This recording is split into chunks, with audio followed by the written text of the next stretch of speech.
Hey everyone, we're doing a community update video talking about some of the stuff that's been going on behind the scenes lately. I'm going to be joined by a special guest host this week, though she's a bit late showing up for the show. It seems like, well, there you go right there. So Snowflake's joining me. We upgraded our camera. Obviously you need a cat to show off camera upgrades. And then we've got some other stuff that I would like you all to chime in on, including testing methodology for streaming. So I've got some straw polls below. I'll talk about all of that in this video, along with some thoughts on PCIe content, the stuff that just went live. Got some further thoughts on that didn't make it into that video, and our future of potentially streaming. So stay tuned for that. Before getting to that, this content is brought to you by EVGA and their 1080 Ti SC2 card, which we reviewed recently. The 1080 Ti SC2 is a $750 card that's positioned right in the middle of the pack of the market, but does have an advanced cooling solution. You can learn more about that in our earlier review. Click the link below for more information. So let's start with the camera upgrades first. You may have noticed that we've just gone to 4K video. This is our previous workhorse camera, and the 4K stuff started this week. So we've got a couple up now. It has all kinds of new challenges associated with it, but the big thing is that it's not just a 4K upgrade. Personally, I don't really care that much about just having 4K. I wanted a better sensor first, and I wanted better low light, better noise reduction, and all those things just happen to come along with 4K. So that means our camera upgrade will be a lot better with things like low light shooting, especially because at conventions, we're going to be shooting still in 1080p for a lot of reasons, mainly size of the files. And moving down to 1080p with the 4K sensor on this camera, it's a Panasonic UX180, means that we'll have better noise reduction sort of built in and some free gain, more or less, some free exposure because we're going down to 1080. So that's all great things. It means that we won't need the $400 big light on top of the camera all the time. And it is, I mean, it's really all the time for those shows. This thing is great, but the sensor is 1/3 of the size of the sensor that's in the camera taking the shot right now.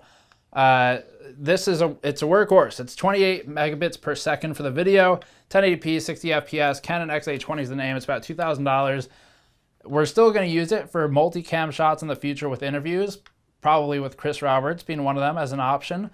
But other than that, we're mostly moving to the new UX180. And just to show the differences and show the camera that's shooting right now, we're going to switch back to this one, and then you can watch the next part of the video on this camera while I show you the new camera. So this is the new camera, quite a bit larger. It's about 2 times in terms of length. It's a bit taller as well, so we'll have some travel challenges, but nothing terrible. We can fit it on planes still, so not a big deal. This is the Panasonic UX180. Just bought it in the last week or so.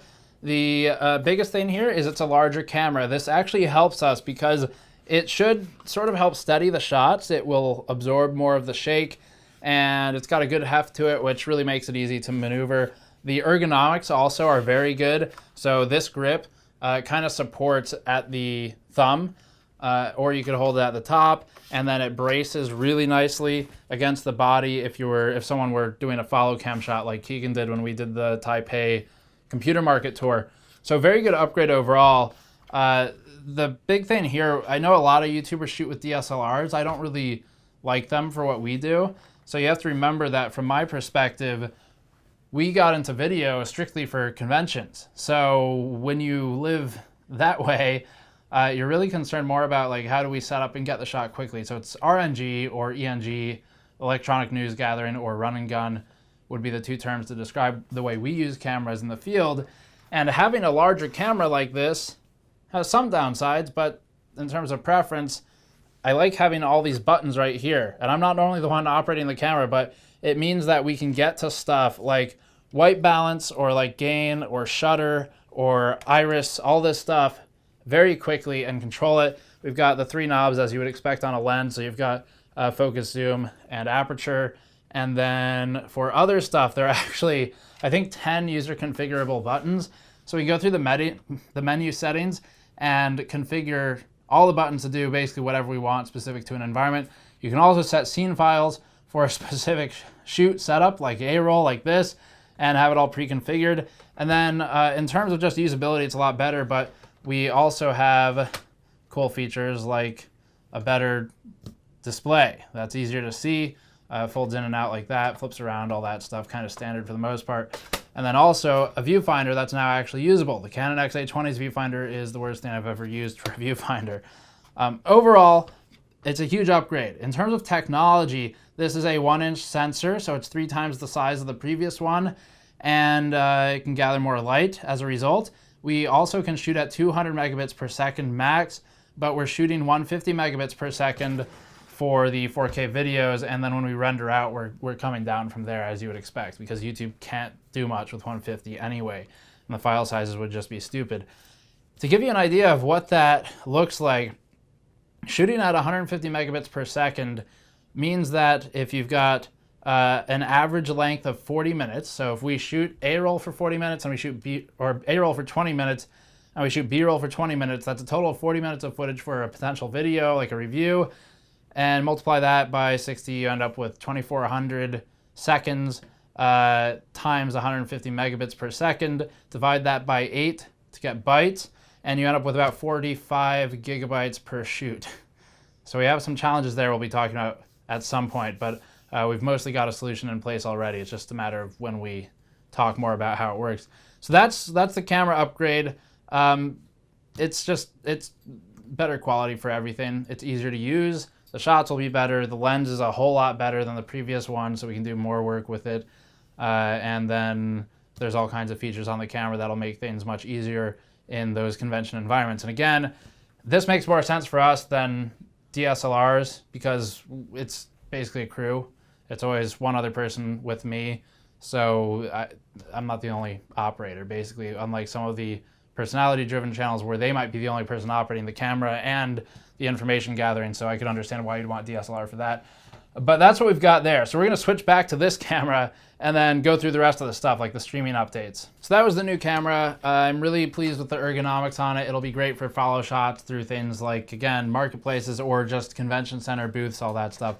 And we're going to be using that going forward. But let's get to some of the streaming stuff. So first of all, we tried doing some streaming tests for the first time where we're actually benchmarking output performance, streaming to a service through OBS.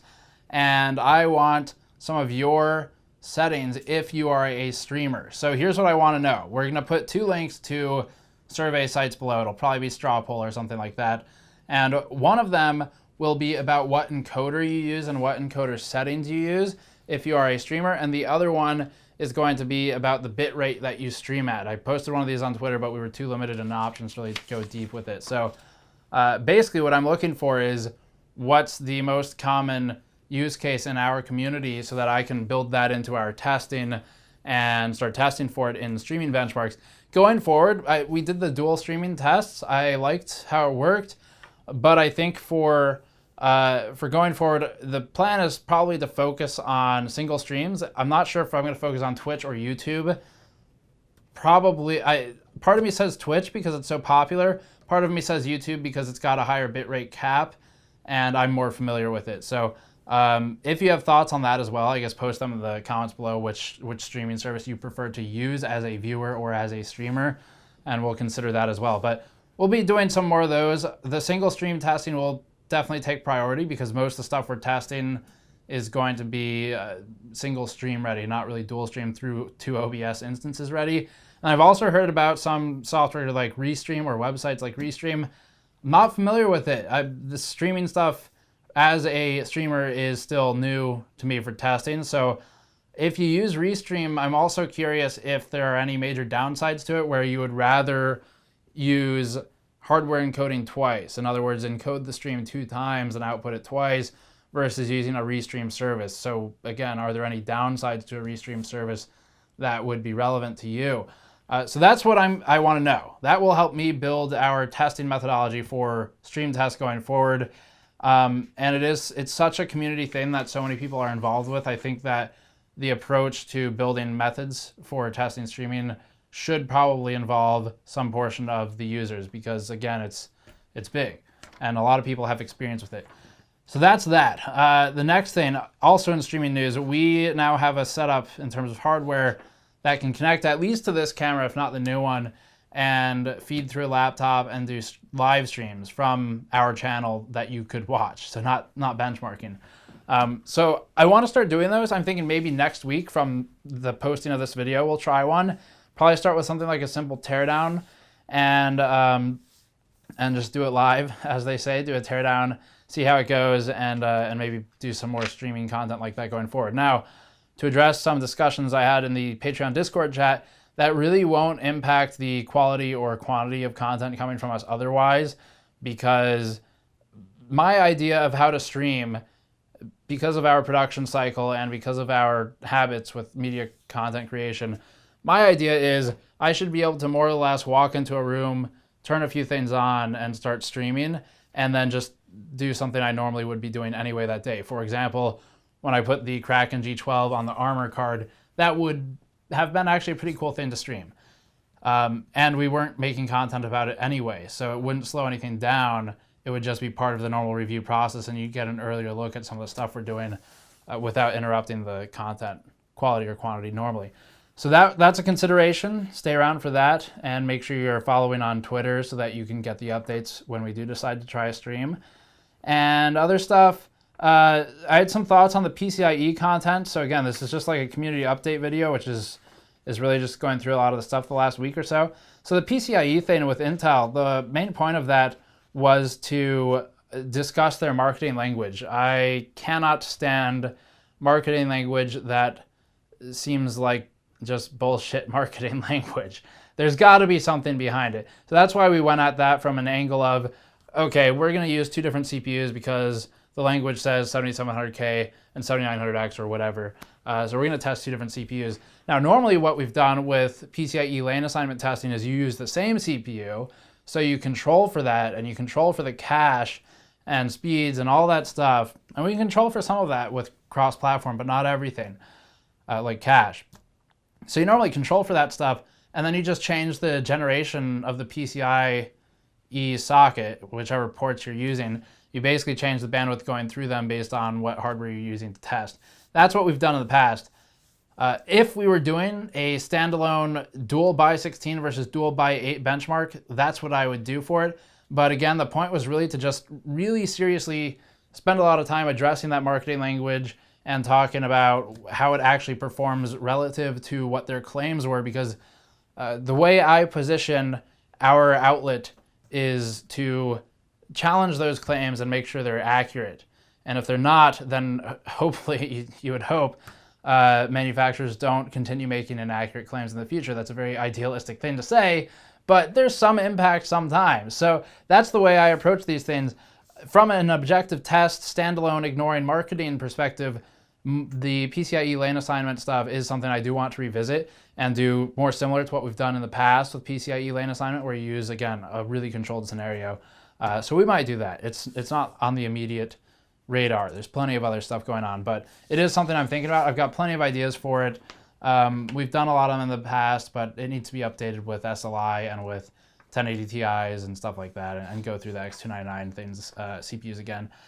So that's some thoughts on PCIe lane testing. And then finally, there was some interest in power supply reviews, PSU reviews in the Discord. And this is something I've commented on a few times in chats and Twitter and things like that. But power supply reviews are really hard. You need good equipment to do it, like chroma rigs, for example, which are multiple thousands of dollars. You need to get trained to use those machines. Need to get trained to understand the output, understand the input, understand what the heck the numbers are that you're looking at and what their implications are. And it's not something we're going to do right now. However, there are things that I do want to get more involved with in power. Power supply reviews is not one of them today. It's frankly, my skill level with power supplies is not high enough for me to be satisfied with testing and reviewing them. There's a whole lot of training that would have to happen first. Not to say that couldn't happen. We could definitely consult with people, but there's a lot of other stuff we could do first. And one of those things is improve power testing on GPUs and CPUs and stop pulling from the wall and test via rails. Instead, like clamp it and just test straight from the rails or something like that.